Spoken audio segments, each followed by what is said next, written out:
Welcome back. I'm Brandon, the HBAR Bull, joined again by Zepsi. We both do some contract work for the HBAR Foundation, but we don't do these weekend updates in any official capacity. We're just coming on personally to update the community on the latest in the Hedera ecosystem. Welcome, Zep. How's it going, Brandon? It's going good. We're going to get into all the exciting stuff that's going on. I do want to note that we're going to get into Hedera DeFi. We're going to get into the HBAR market. None of this is financial advice. Use it for entertainment or educational purposes only. With that out of the way, Zep, what's the big news over the past week? Actually, the past 24 hours? Last night, yeah, it must have been in the early hours of my morning. Coinbase kind of blindsided us with this public announcement on Twitter. Obviously before we've seen some sort of shadow of an update on a potential listing, but this morning it came out that this is really is in their pipeline. They've officially said it on Twitter, and we've been waiting for this for an unholy amount of time. And we had that incredible initiative with Brandon Davenport, the Hello Coinbase initiative, which blew up Twitter. So to see the pent up demand that the community had just to get that, I think we actually ended up Hello Coinbase was trending, wasn't it, for Mhm. quite a while. So obviously it's been in a massive demand of the community. And yeah, it looks like we're definitely one step closer to reaching that goal. Yeah, some things have been, I think, cleared up in my mind. We were wondering why Coinbase wasn't listing. They were listing a lot of ERC20s, which, in my opinion, I think in most people's opinion, aren't on the level of Hedera and HBAR. So we were kind of wondering, what is the issue? What's the holdup? And, is it not enough community support? And, obviously, Brandon, as you mentioned, certainly showed that there was plenty of community support for HBAR. We were wondering if it was regulatory reasons, if they just had a grudge against Hedera and HBAR. But I think it comes down to Mance last week in the analyst call mentioned that we just officially went open source on August 5th. So I don't think, if 2 weeks later we get on the roadmap for Coinbase to list us, I don't think it's any shocker that it's probably the fact that we were not fully open source until this point that was the main reason. What are your thoughts? Yeah, that's definitely I hadn't actually thought of that. So yeah, that's definitely an interesting point to raise. So yeah, it was last week, wasn't it, where they said it's officially open source now. That's right. Yep. So Yep. yeah, They so said. hopefully that means, if Coinbase is sort of taking this precedent, hopefully maybe one day we'll see something cracking and someone like that. Obviously the ethos of crypto has always been this sort of it started off as this sort of, I guess, sort of crypto anarchist kind of mentality in a way. And obviously, that's become slightly less, but at the heart of everything, at the heart of software, is this idea of being open source. And perhaps that was, yeah, like you said, it could be a reason why Coinbase were holding off, that we didn't fulfill that kind of ethos, or potentially it made it more difficult for them. Who knows? But yeah, hopefully in that case, we'll see more of this stuff coming up soon. Yeah, I think the main positives are number one, of course, more retail investors will have access to buying HBAR. The flow of capital during the next bull run, whenever that may take place, will certainly be a lot better when we have more of these on ramps. And I think Coinbase is just going to be the first one of some of the major ones to add on.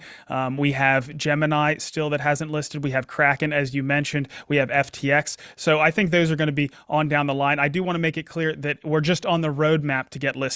So they've pretty much made the decision to list HBAR, but it hasn't been done yet. And that might be a few weeks out. That might be a few months. That might not be until early next year or something along those lines. The other thing that I'm excited about is whenever you hear about institutions investing in crypto, a lot of times, if they're directly investing in the crypto coins themselves, they go through Coinbase. And I think Hedera has a draw for Mm. institutions to invest in it. I think the way it's structured, the professionalism they exude, those kind of things make it a token that could certainly attract professional institutional investor capital into the space. And Coinbase might be a way for that capital to flow into it. So when I first joined the crypto space, beyond I'm not an institutional investor by any means, but building on that idea that raising awareness, me and my brother, our first ever wallet was Coinbase, because you typed in how to buy crypto, and the first thing that comes up every time, 9 times out of 10, is Coinbase. They did that Super Bowl advert. It is still, it has its flaws clearly, as do pretty much a lot of companies, but they are still the heart of that. Obviously, Binance is catching up, but for your standard investor, Coinbase is the one. And when they don't see HBAR on there, they're not particularly willing to get off that exchange and create a new account. It's not they haven't gone down the rabbit hole quite yet. And just across the board, I think just very good news for us all. And yeah, that's about my thoughts really. The next thing we wanted to cover is Open Zeppelin and ANZ. Can you give us a rundown on this? Yeah, so we saw with Nigel Dobson, who is I can't remember his exact position, but he's high up in ANZ Bank. And we saw him on a panel, I think at Australia Blockchain Week with Rob Allen. I'd like to say sort of 5-6 months ago. I mean, I don't quote me on that, where they teased this idea that they were testing the ANZ Australian dollar backed stablecoin on the Hedera testnet. And they were, they're singing the praises of the efficiency of Hedera and also its sort of carbon negative status. And then we saw him on a podcast quite recently. Literally the day before the announcement, the podcast was put out, at least on social channels, and that was on Web3 from mystery to mainstream. And so again, Nigel Dobson was on there. For the most part, he wasn't talking about Hedera, but at the end, he leaked the alpha that there's there was more that relationship was being worked on, more intensively than it had been.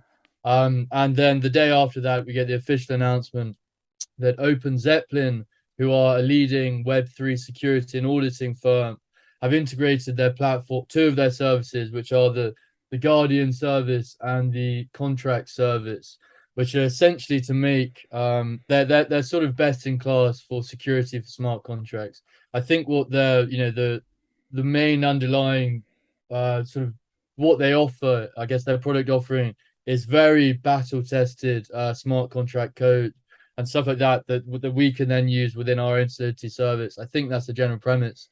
But obviously, this has been sort of what ANZ Bank have been waiting for, this sort of, I guess, bank grade security for our smart contracts. Open Zeppelin have provided that, and now officially ANZ Bank will be securing their a dollar DC, i.e. Australian dollar backed stable coin on the Hedera network. So yeah, this is a massive development.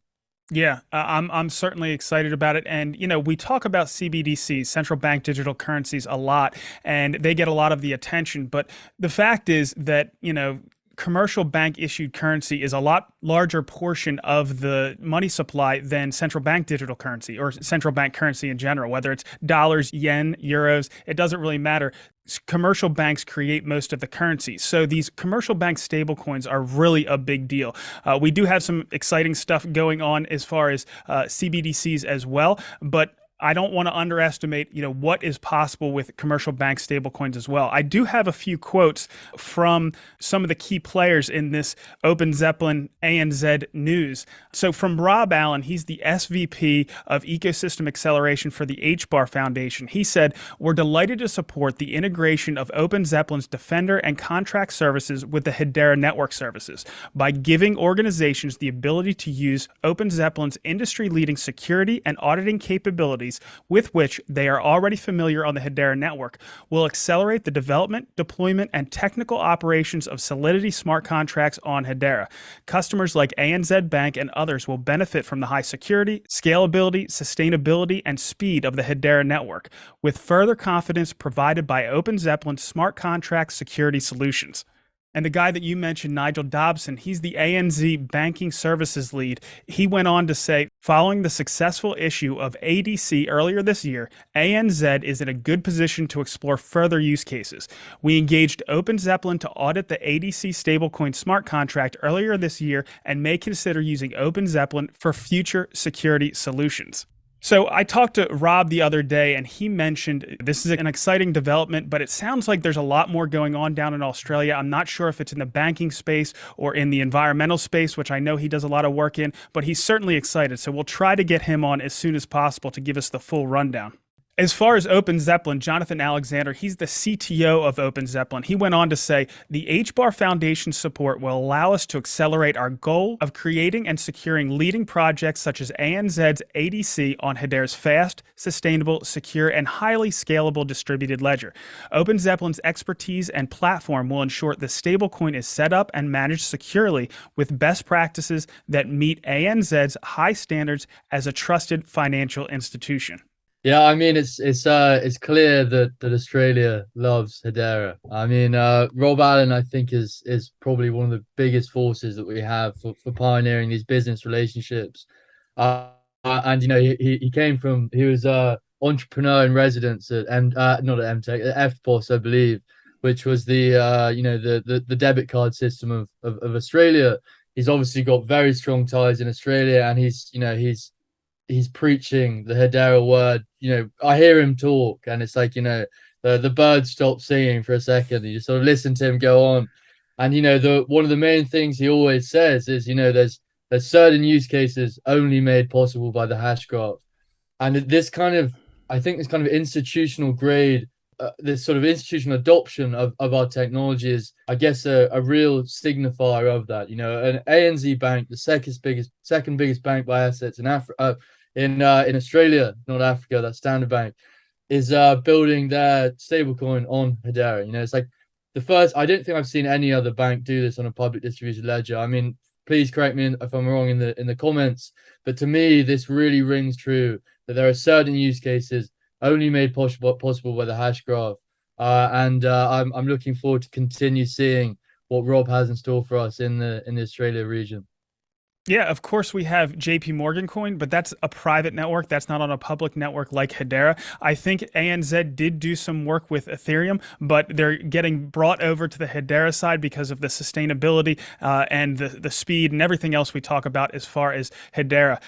So yeah, exciting. I think it's going to have a lot of potential. We do have some CBDC news. Now, this is a bit tangential to Hedera, but Emtech came out with some information. They said that the Emtech API first digital regulatory sandbox platform was selected by the Bank of Ghana to help accelerate innovation in its economy. Now, as I said, there wasn't any direct links to Hedera here, but they do like showing off Hedera to a lot of these central banks that they're working with. So this is exciting news. It's nothing that we need to pay too much of attention to until we do hear something about Hedera being used by one of these central banks. But it is exciting to see the progress that Emtech is making. Yeah, I think so there's a bit of speculation and clarity that was asked for on Twitter, about whether or not this product offering in particular did leverage Hedera, and this regulatory sandbox has gone through doesn't leverage Hedera. It's a sort of it's working on sort of old centralized databases because for whatever purpose it doesn't really need to use, or at least the Bank of Ghana doesn't believe they need to be using distributed ledger technology for that particular product offering. And it's important to note that Emtech has multiple product offerings, and one of those is its CBDC, and its CBDC solution is inexorably linked to the Hedera token service and the Hedera consensus service. And whilst we haven't seen the Bank of Ghana give any indication that they might be using this technology, CBDC technology, the fact that Emtech have pioneered and strengthened this relationship with the Bank of Ghana, and the Bank of Ghana have trusted them as a team, as developers, as they trusted their vision to adopt one of their product offerings. Hopefully, this puts them in a better footing. Maybe they can pitch their CBDC to a better success rate or something like that. But we do know that I think we've got I think it's called the CBDC conference. I can't remember exactly where it is, but that's coming up, I think, in the next sort of 10 days or so. And at that CBDC conference, we're going to have Emtech, we're going to have Sabrina, who's the head of the FinTech and Payments Fund. So hopefully we'll hear some more about the Emtech CBDC there. Well, it really does seem like Emtech is becoming the leader as far as consultants for CBDCs and central banks. And with them really appreciating the Hedera tech, I think we're going to be in a pretty good spot. All right, so the next thing that we wanted to get into is the council member meeting minutes. They break up into committees and they pretty much feed back information to the rest of the Hedera governing council at these meetings. The first one I wanted to touch on is the membership committee. They're looking at making the recruitment and approval process more efficient and transparent, using objective criteria to identify the best potential candidates. And it's been a while since we've had a council member addition. So hopefully they're going to start moving on that front. I know that Brett McDowell did mention that they are changing the way they're looking at this. They want to really make sure they have the right people in the spots. They don't want to fill up the council and then say, oh, well, shoot, we can't add Apple because we're already full up to 39. So it's good that they're taking their time with this. We have plenty of council members. We have plenty of quality council members. So there's really no rush, but I would like to see some new ones added to the board. Yeah, I think one part of that of the meeting, of that part of the meeting that I particularly found interesting was that he said, or Shane said, that the HBAR Foundation is more than happy to engage in these discussions with Memcom, and he said that to discuss some of the potential candidates, i.e., with an S at the end, for the foundation has been discussing with, and introduce them into these discussions with Memcom. So hopefully that means there's a few, at least two, that are in some kind of discussion. And we do know that, going by the most recent sort of town halls and stuff like that, that the companies that they're getting in now, they want to have a sort of product ready, or at least a use case that they're going to be developing whilst they're in the council. So hopefully, yeah, there's candidates coming, and they'll have their own particular use cases ready. Yeah, speaking of the HBAR Foundation, they were invited to this council member meeting. Shane did mention that the HBAR Foundation's going to be having smaller and more grants. They're not going to go with some of these really large ones, and that's due to the market conditions. I think that's pretty exciting because I think the most innovation is going to happen from a lot of these startups, so I like to see that going on. The Corporate Utilization Committee is fostering ways for the council members to work together to bring new solutions to market. This is another thing that we've seen on the smaller business front. We talked about privacy check and drop, but I think it's good that the council is looking at ways that the council members can work together as well to leverage each other and leverage the things that they're building and also their expertise. Definitely. And I think, those he also mentioned that they're trying to work with these council members more to develop use cases and come to market and that kind of stuff. And within that sort of same time-stamped message that I read, it said that one thing that they were discussing was ESG. And we know that every single, Fortune 500, every single company, no, not even just Fortune 500, every single company in the entire world has to be very, very environmentally conscious at the moment. And we also know that the Guardian, which is underneath the core of the Sustainable Impact Fund, is a game changer in terms of sustainability and DLT. It is the leading product, and there's no two ways about that. The Guardian is the leading product in terms of being the best in class technology for these DLT sustainability market solutions. We've got the refi market, the regenerative finance, which is getting bigger. But a lot of these refi projects are building on other blockchains and other solutions that just don't have this same infrastructure. And having spoken to Wes, I know that there's some cool projects that are looking to actually migrate over at some point, or that maybe there's been a discussion with other projects who are very curious about the Guardian, who want to look and come over. I know that Justin Atwell has doubled down recently all over Twitter, saying that ESG is going to be massive on Hedera. I saw that the Envision blockchain, they said, I think that there's over 100 products that actively want to build on them. So I mean, it's ESG is massive. The Cabinet Council all have to be very environmentally conscious. They have to be looking at ESG as a matter of high priority. And if the technology is sitting before them, then it makes complete sense to be pushing them towards it. So hopefully, that would be a very interesting thing that we see. Sure. All right. The next thing I wanted to touch on is CoinCom discussed setting the emission rate for staking, minimum and maximum stake allowed per node, and the thresholds for when staking rewards would start. This was approved at this meeting, so that was exciting. The other thing I wanted to mention is, under any other business, Magazine Luiza, the representative from Magazine Luiza, said, in light of the difficult macroeconomic environment, many companies and projects are cutting costs, and Hedera's uncirculated treasury of HBARs was not intended to support Hedera's operations indefinitely. He asked what steps Hedera was taking to cut costs and right-size expenditures. Now, Coinman, you'll see him on Twitter a lot. He thought that this might be companies are cutting back on utilizing Hedera or projects that might be utilizing Hedera. I took it a little bit different way. This is somebody who is involved with running a business with Magazine Louisa, and all companies are looking at how they're spending their money at this point. And he was just looking for how is Hedera controlling costs as well. So that makes sense, and I think it makes sense for HBAR investors to be interested in this as well. So what are your thoughts on this one? Yeah, I think it does just sort of fall in line with those macroeconomic conditions. Every single company in the world is having to be wary at the moment.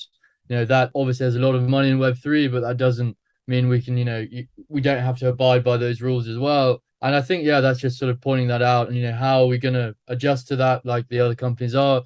And, we also saw that with the foundation, as we briefly discussed earlier, and that was that we're moving towards these sort of smaller fast track grants rather than these big, massive deals. And that's to sort of incentivize more projects to build quicker, deploy quicker, but with less capital behind them. And so all of that is just committing to the longevity of the Hedera network.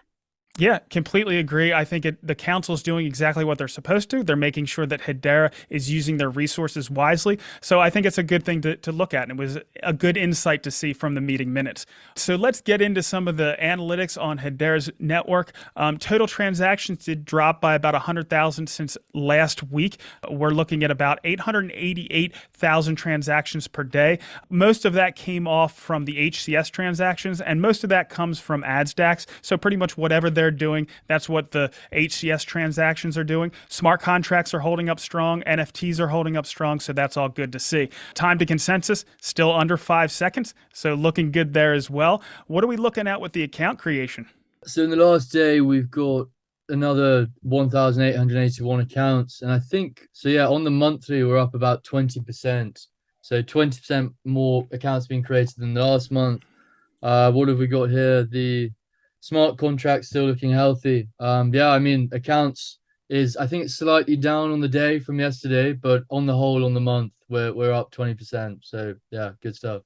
As far as the fungible tokens, still Dovu is in the lead there with over 12,000 transactions over the past 24 hours. Sauce is still up there number 2, and Not a Protocol, which is Slime World, that game. It's a gaming company. They're in 3rd place. All right, so as far as the NFTs, those are looking good as well. The one that jumped out to me is Earthlings, their Steam Watch. That was one thing that they brought up during our conversation. Essentially, what it does is it slows down time in their game, and looks like they had 485 of those minted. But looks like our NFTs are going strong as well. Any thoughts on these?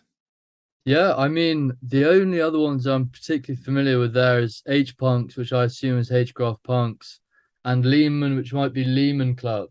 But I think the fact that I don't recognize any of the other ones is probably quite a good thing. It shows that there's a lot of other projects that are building that actually aren't on my radar. So yeah, that's for me, that's exciting to see. Definitely, I'm gonna have to dig a bit deeper there. All right, so let's move on to Hedera DeFi. I noticed that on Saucer Swap, they are back over $15 million total value locked. What are your thoughts on DeFi? Yeah, I'm super excited. I mean, to see us back about 15 million is great. We've also seen a more sort of, I guess, a more concerted effort from Saucer Swap to market cross chain. We saw a phantom influencer who I think she had about 880K. She shouted out Saucer Swap. We had another Turkish influencer. I think he's Bitcoin Ethereum, but he shouted out Saucer Swap. So obviously they're building relationships with a wider Twitter audience, which is great. I think the market cap of Source has gone up again. Obviously it came down, but it's gone up since I last checked. And then we've got HeliSwap on the horizon as well.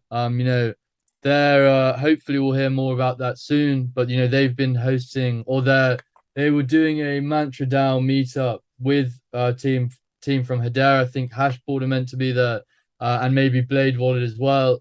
That was actually so that was postponed this week because there was typhoons, I think, in Hong Kong. But I think that's now on next week. So yeah, it's great to see HeliSwap out there as well, and especially arranging something like a meetup with Mantra, who are quite a big player. That's really exciting for me, and I'm excited to see them come to market as well.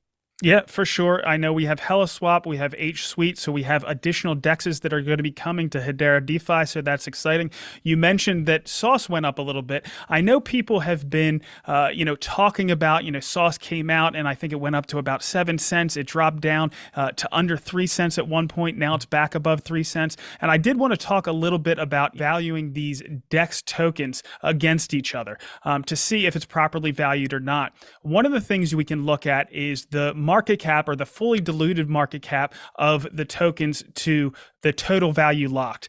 So in the case of Saucer Swap, we have a total value locked of about 15 million, and the Sauce fully diluted market cap is at about 33 million. That gives us a market cap to total value locked ratio of about 2.2.